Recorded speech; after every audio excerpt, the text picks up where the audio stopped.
Maçonaria, o ritual de iniciação e o verdadeiro segredo. Salve, buscadores da verdade! Saudações do seu fiel amigo e guia, o filho da viúva. Sejam muito bem-vindos ao nosso santuário do conhecimento. Hoje você vai embarcar em uma jornada completa e detalhada, resultado do meu mergulho no universo da maçonaria. Vamos falar sobre o ritual de iniciação, a história, os símbolos e os mitos que vão desde a nova ordem mundial a teorias da conspiração. Sugiro que você se aconchegue para assistir a este vídeo, porque este é o seu dia da verdade e a jornada começa agora. Imagine que hoje é o dia do seu julgamento. Depois de um longo período se adaptando aos preceitos da maçonaria, você sentiu que era o momento certo de pedir para participar da ordem. No fundo, você sente que está preparado, mas a incerteza do que está por vir faz suas pernas bambearem. Você ouviu tantas coisas sobre a maçonaria durante sua vida inteira. Alguns diziam que era uma ordem de dominação mundial, outros diziam que havia ligações com o satanismo. Mas hoje seria o dia da verdade. Fique conosco até o final, pois vamos te mostrar, passo a passo, o que acontece no ritual de iniciação, e te ajudar a entender por que os mistérios da maçonaria, no fim das contas, são o que nos tornam humanos. Antes de prosseguirmos, eu quero te pedir que considere inscrever-se no canal, curtir e compartilhar nossos vídeos. Peço ainda que comente e dê sugestões para que possamos evoluir e trazer vídeos cada vez melhores. Agora vamos ao que interessa.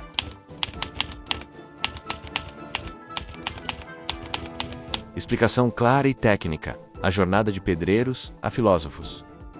E se eu te dissesse que você pode construir uma vida mais sólida a partir dos ensinamentos de pedreiros medievais, a origem da maçonaria, que se espalhou pelo mundo como uma organização influente e misteriosa, é mais humilde e prática do que muitos pensam. Ela remonta à Idade Média, quando a sociedade era composta por artesãos especializados, em sua maioria pedreiros. Estes trabalhadores, conhecidos como maçons, formavam associações chamadas de corporações de ofício. Essas guildas não eram apenas sindicatos primitivos, mas verdadeiras escolas, onde os pedreiros guardavam e transmitiam as sete chefs, técnicas de construção, geometria e matemática. O nome maçom vem do francês e significa construtor. Essa fraternidade, que valorizava a liberdade, a expertise técnica e o mérito, oferecia aos seus membros proteção salarial, controle de qualidade e uma rede de conhecimento que ia além da construção de catedrais, ajudando-os a se tornarem os mestres de sua própria profissão e, por consequência, de suas próprias vidas. Com o passar do tempo e o declínio da grande era das construções góticas, o sistema de guildas começou a perder sua força para a Survivor.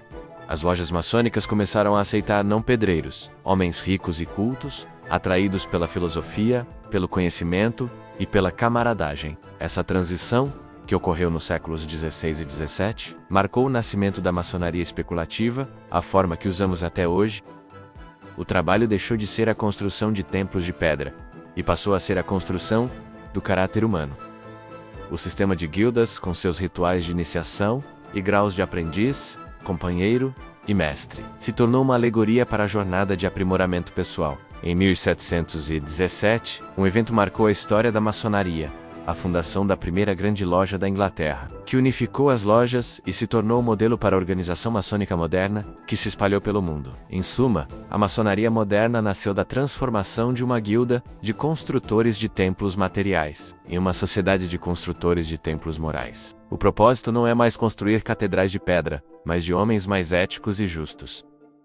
E se você considerasse que a nossa sociedade, hoje, precisa mais do que nunca dos valores de uma guilda de construtores de caráter?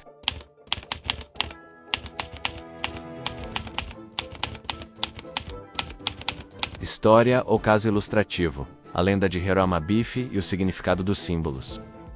E se eu te dissesse que os maiores segredos da maçonaria estão guardados na história de um homem que morreu por sua honra, em seu canteiro de obras, Hiram Abiff, o lendário mestre construtor do templo do rei Salomão, trabalhava durante mais um dia, sem saber que aquele seria seu último. A maçonaria, apesar de ter se tornado algo muito diferente ao longo dos anos, surgiu de maneira simples, através da alvenaria e de um grupo de trabalhadores braçais. Trabalhar no templo de Salomão jamais poderia ser uma tarefa fácil, e por isso Hiram Abiff organizou seus trabalhadores em 3 níveis, que seriam a base da estrutura maçônica ao longo dos anos. Eram estes níveis: aprendizes, companheiros e mestres. Os níveis levavam em consideração na estrutura hierárquica o tempo de experiência dos pedreiros no trabalho. E assim se criava a primeira pirâmide de comando da maçonaria, uma organização baseada no mérito e na hierarquia.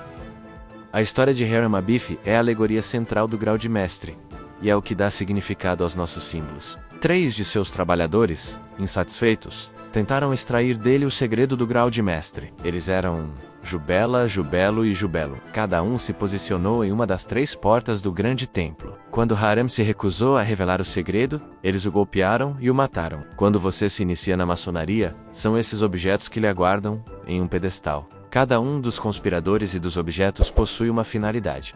O martelo de Jubelum representa a ambição. O esquadro de Jubela representa a ignorância e a régua de Jubelo representa a mentira. Na história de Hiram, é aprendido que, mesmo diante da maior ameaça da vida, é preciso se ater aos seus códigos de moralidade, honra e crença no que é o certo. A história de Hiram Abiff nos ensina que a maçonaria é uma jornada de honra e de moralidade, onde o compromisso com a verdade é mais importante do que a própria vida.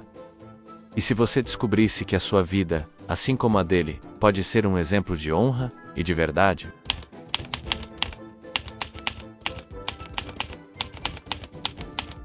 Conspirações ou lendas urbanas desmascarando o mito do pacto satanista. E se eu te dissesse que as maiores teorias da conspiração sobre a maçonaria nasceram de uma fake news do século XVIII? Por alguma espécie de efeito reverso, as acusações à maçonaria a tornaram ainda mais popular. Se a igreja tivesse talvez agido algumas décadas antes, aquilo poderia significar seu fim. Mas tudo não passou de um ataque desesperado que surtiu um efeito rebote, que até hoje permanece no imaginário social.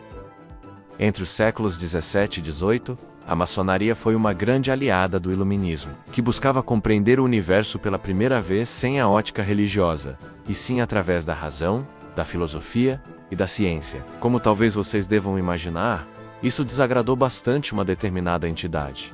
A igreja criou-se entre os principais líderes das igrejas a notícia de que a maçonaria era uma organização anticristianismo. O Papa Clemente XII foi o principal divulgador dessa, que talvez tenha sido uma das primeiras fake news da história. Ele tinha nas mãos o maior dos aliados, o incerto. Se ninguém sabia o que acontecia dentro da maçonaria, além deles mesmos, como então eles iriam provar que o Papa estava mentindo? Foi um checkmate acertado para enterrar a maçonaria para sempre na história. Ou não, por alguma espécie de efeito reverso, as acusações à maçonaria a tornaram ainda mais popular. Se a igreja tivesse talvez agido algumas décadas antes, aquilo poderia significar seu fim, mas tudo não passou de um ataque desesperado que surtiu um efeito rebote, que até hoje permanece no imaginário social. Em suma, a maçonaria não é uma seita satânica, mas sim uma organização que valoriza a liberdade de pensamento e a autonomia moral do indivíduo. E se você se libertasse da crença de que a maçonaria é uma sociedade secreta e passasse a enxergá-la como uma escola de moralidade?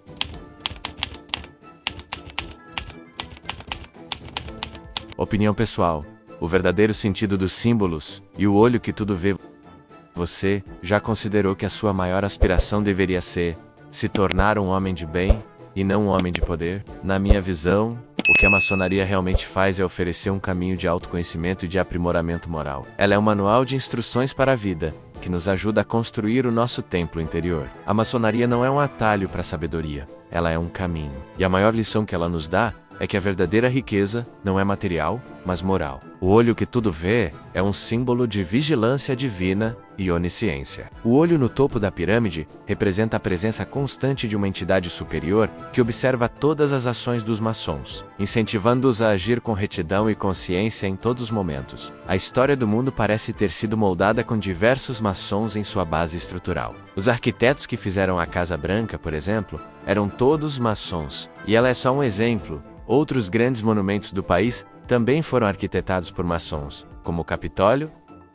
George Washington era maçom, assim como quase todos os homens que assinaram a Constituição dos Estados Unidos. Então, como de outra forma, não haveria alegorias na própria nota e no pilar social do país? Se quem escreveu a lei, que dita toda uma nação, usou como base seus ideais maçônicos? Mas isso não é algo tão assustador quanto parece, porque foram esses ideais que ajudaram a regulamentar questões como a separação entre igreja e Estado. No fim das contas, a maçonaria não tem mais segredos do que o Vaticano ou do que grandes líderes de qualquer organização, fraternidade ou religião que reúna muitas pessoas em um propósito coletivo. A maçonaria te dá as ferramentas para lapidar a si mesmo. E a maior lição de todas é que o título mais nobre que um maçom pode ter não é de mestre, mas de homem de bem. Antes de concluirmos, eu peço novamente que você considere inscrever-se no canal, curtir e compartilhar nossos vídeos. Peço ainda que comente e dê sugestões de assuntos e ideias para aprimorarmos os vídeos. Sua interação é muito importante para nós. Agora vamos à conclusão. Conclusão. A intriga e o mistério que cercam a maçonaria, especialmente em sua relação com a Bíblia, muitas vezes escondem uma verdade mais profunda e menos sensacionalista. A maçonaria não é uma religião e não compete com a sua fé. Ela é uma escola de filosofia e moralidade que te dá as ferramentas para construir o seu templo interior. A fraternidade que se forma nos templos se estende para a vida, e o verdadeiro trabalho de um maçom é ser acima do tudo, um homem de bem. E você? O que pensa sobre essa enigmática sociedade? Deixe seu comentário abaixo compartilhando suas impressões. Se você curtiu essa jornada de autoconhecimento, não se esqueça de se inscrever no canal, ativar o sininho para não perder os próximos vídeos e compartilhar com seus amigos que também amam um bom mistério. Eu sou o Filho da Viúva, seu guia para os segredos da história, e a gente se vê no próximo vídeo. Tchau!